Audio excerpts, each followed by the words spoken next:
Late-stage capitalism is ruining legal weed.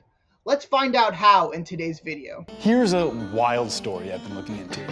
Weed isn't even federally legal yet, but giant corporations are already ruining it. For consumers, for workers, and for everyone, really. Trulieve, the largest cannabis company in America, controls over 50% of the legal cannabis market in some states. If you combine them with their two biggest competitors in Florida, for example, they sold enough weed in 2022 to give every Floridian 7 joints. Can you say monopoly? Now, I was born and raised in Florida, so there's only a certain amount of licenses, and those licenses cost a ton of money. So it incentivizes big corporations to come in and sweep up those licenses. Another huge factor is they have to own from seed to sale, so they have to own all parts of the business, which stamps out smaller competition. You are basically taking over the Southeast. Is there any type of goal there? Yeah, that's it. So Our goal is just to take over. You could be using their products without even knowing it. They create brands that evoke small brands and pair up with our most trustworthy celebrities, like Wiz Khalifa and whoever these guys are.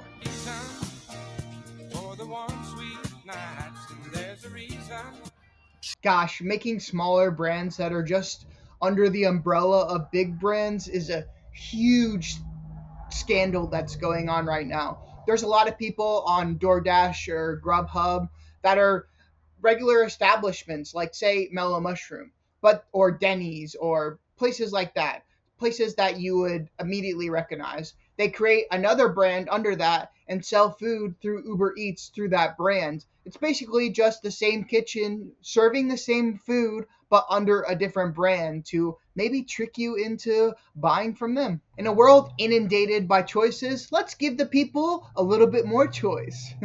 Trulieve built an empire by exploiting policy mistakes in legalization, using their power to create those mistakes, and taking advantage of well-meaning programs. For example, the giant publicly traded corporation somehow got the only minority-owned license for a dispensary in Alabama. And they're already working to do the same tricks they did in states federally. The greedy corporate state actors are moving up to the next level and being greedy corporate federal actors. No problem, they're just becoming the tip of the triangle that we're on the bottom. No, not a pyramid scheme at all. do you have a lot of lobbyists in Washington right now, Kim? Yes, we do. It's not just in Washington. They're doing this at a state level too. When there was a vote for recreational legalization in Florida this year, they had a bill that was backed by a ton of money by people like Morgan & Morgan because he would benefit from the situation. The thing about that is this proposal gave all the power to the corporations that have to own from seed to sale and gave none of the power to the people that would actually benefit from it. And by benefit, I mean home grow, because everybody benefits from growing their own plants. Trulieve's story shows us what we can learn about how a weed economy shouldn't be run, and how a good one could be run. This is The Classroom for More Perfect Union. And today we're talking about how to stop big industry from bogarting our weed economy. Perfect. Now that we know the problems, let's find the solutions to fix them. Let's go back to the last time America decided to make a substance illegal and then change its mind. The repeal of prohibition. Incredibly influential businessmen like John D. Rockefeller had once supported prohibition, but when they saw it simply wasn't working, they moved to end it. Rockefeller specifically took a surprising stance for one of the most bloodthirsty capitalists of all time. He wrote, quote, "Only as the profit motive is eliminated is there any hope of controlling the liquor traffic in the interests of a decent society." Profit motives are just incentives, and these incentives are steering us towards the wrong society. So, how do we fix these incentives? And that's coming from a dude who really understands profit motive. Back in the 30s, the United States government took antitrust, that's preventing monopolies, far more seriously than it does today. So in an attempt to keep the alcohol industry from becoming monopolized, they implemented a tier system.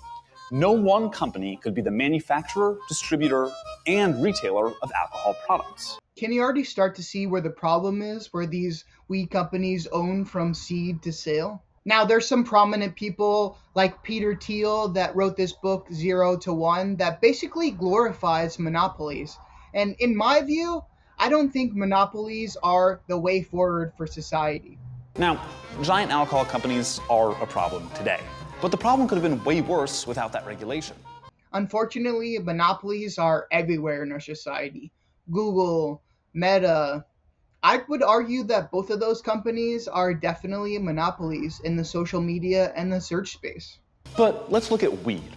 Zooming in on Florida's first legalization initiative and the dawn of Trulieve. In 2014, the Florida state legislature was building out a bill to legalize certain low THC strains of cannabis for medical uses. The bill wasn't written by a progressive cannabis advocate like you might think. But by Matt Gaetz, then a member of the Florida House of Representatives. Yeah, that guy. It was boosted by strong supporter Representative Halsey Beshears.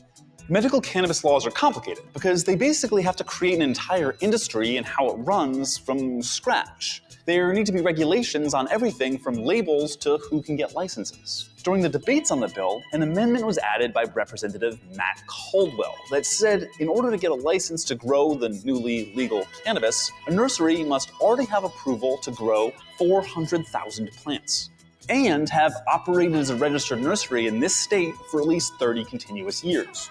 30 years. The amendment also added requirements for pre-existing real estate ownership and capital, requiring wannabe licensees to give the government $5 million in cash as assurance they could run the business.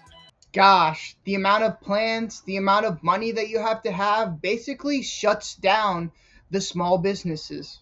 I thought Florida was supposed to be a state to support businesses, both large and small. If we're going to support businesses, we can't just focus on one side of the equation. Who could possibly meet all of those qualifications? Well, there was Simpson Nurseries, the oldest nursery in Florida, opened in 1902.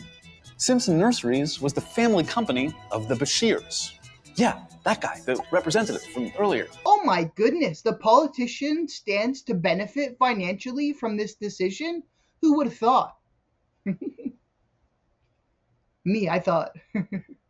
To fully meet the qualifications, yeah, that guy, the representative from earlier. To fully meet the qualifications, Simpson entered a partnership with Hackney Nurseries, also run by the Beshear family.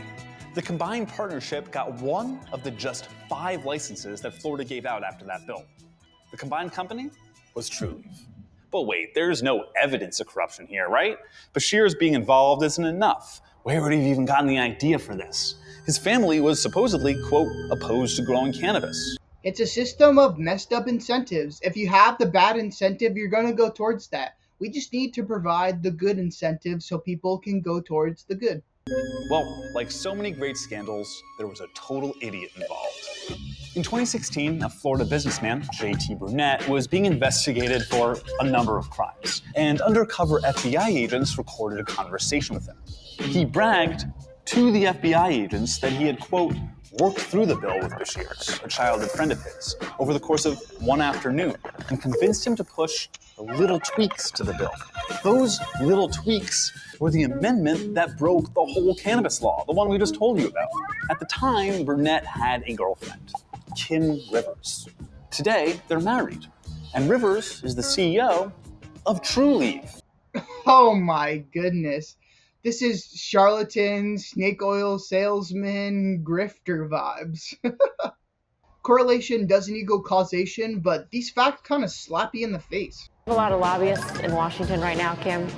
Yes, we do. Burnett and Rivers don't come from backgrounds in cannabis, healthcare, criminal justice, or even retail, but rather finance, including Inkbridge LLC, a firm notorious for using government funding for private ventures.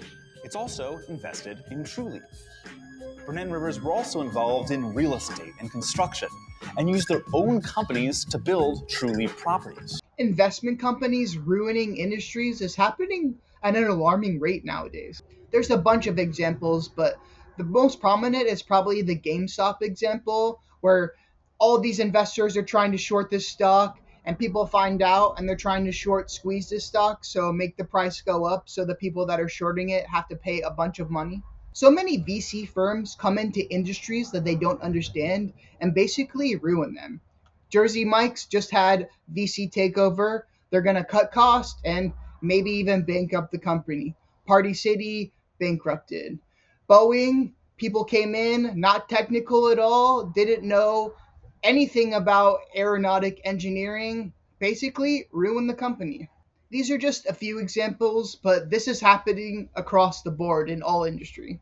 Why? Because shareholder value and numbers go up. Yeah. Infinite growth on finite resources is unsustainable. Florida's first cannabis law and its largest cannabis business, Trulieve, were built on corrupt, pro-business, anti-worker, anti-consumer, anti-competitive practices by people with only their own interest in mind. But this is by no means limited to Florida or limited to Trulieve. The lobbying for federal legalization currently is dominated by large cannabis companies and large alcohol and tobacco companies. And Amazon has endorsed federal legalization as well. What's really important to notice is that their job is easy because they want a corporate free-for-all. So all they have to ask for is legalization and nothing else. Big business lacks ethics? Who would have thought? This is Shalene Title, a drug policy advocate who's been instrumental in passing equitable cannabis laws. She was also a commissioner for the Massachusetts Cannabis Commission, the body formed to regulate cannabis when that state legalized. So when I served as a regulator, I was lobbied. Lobbying is something that anybody can do, but it tends to be the larger corporations that have the ability to really closely follow this regulation-making process and then to come to the regulators with exact language. Because at the end of the day, it's all about the Benjamins, baby. Unfortunately, the money is where the incentives lie. The industry is taking notes from alcohol and tobacco lobbyists. They have front groups like patients or consumers or workers claiming to represent their own interests, but in fact, they are representing the corporations. It's exactly like these studies that are done by businesses. They're not biased at all, right? But back to Trulieve. They had a little problem.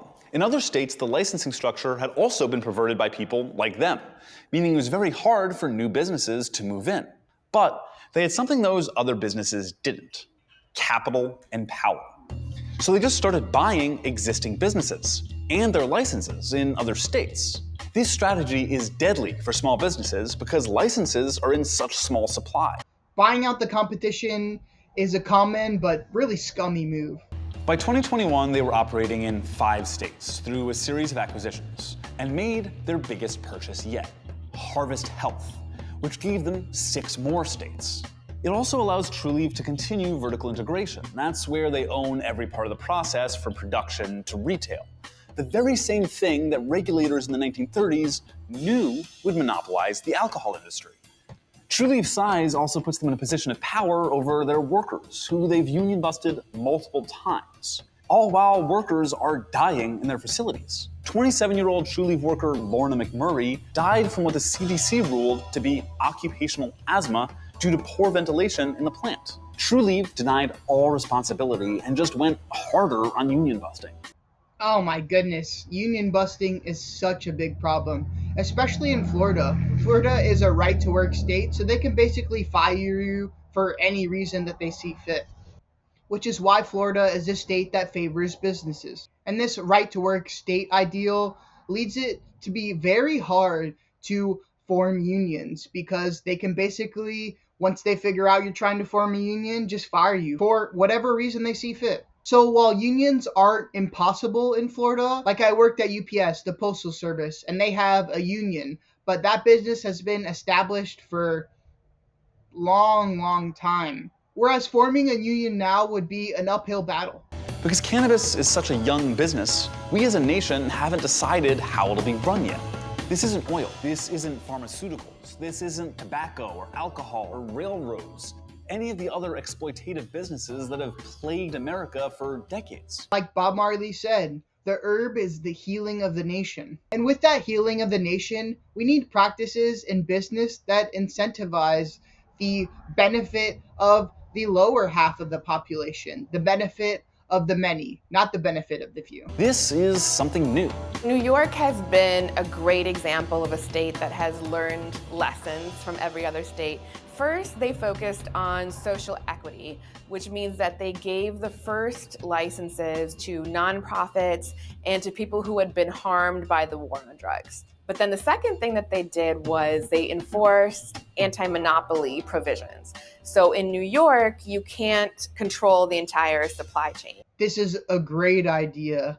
New York is taking those lessons from all these other states that have recreationalized, and they're growing and improving upon these ideals or these mistakes that previous states made. It's not about change all at once. It's about growing and improving. And with this market being such a young market, there's definitely room to grow and improve.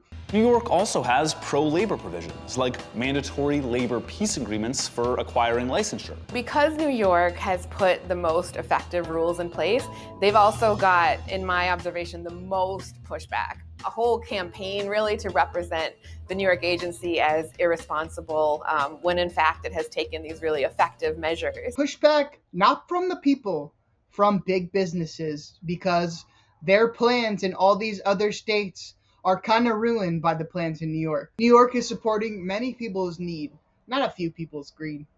And even the most well-meaning regulations can be exploited by corporate cannabis. Like I said earlier, the only minority-owned license in Alabama went to Trulieve. So that tells us what we should look for if the United States ever outright legalizes cannabis. But let's get back to reality. President Biden might reclassify cannabis soon. I'm asking the Secretary of Health and Human Services and the Attorney General to initiate a process to review how marijuana is scheduled under federal law. We all know now that nothing really happened at the federal level, but that doesn't mean that the federal level can't grow and learn. That means moving it down from Schedule 1, where it sits with cocaine and heroin, down to Schedule 3. But while rescheduling cannabis might get Biden a quick win in the polls, it really doesn't do anything, and could give big cannabis business even more power. It's a step in the wrong direction, in my opinion. Schedule 3 would only protect products that have been approved by the FDA. So that's a process that could take about 10 years, millions of dollars. And only the biggest companies can do that.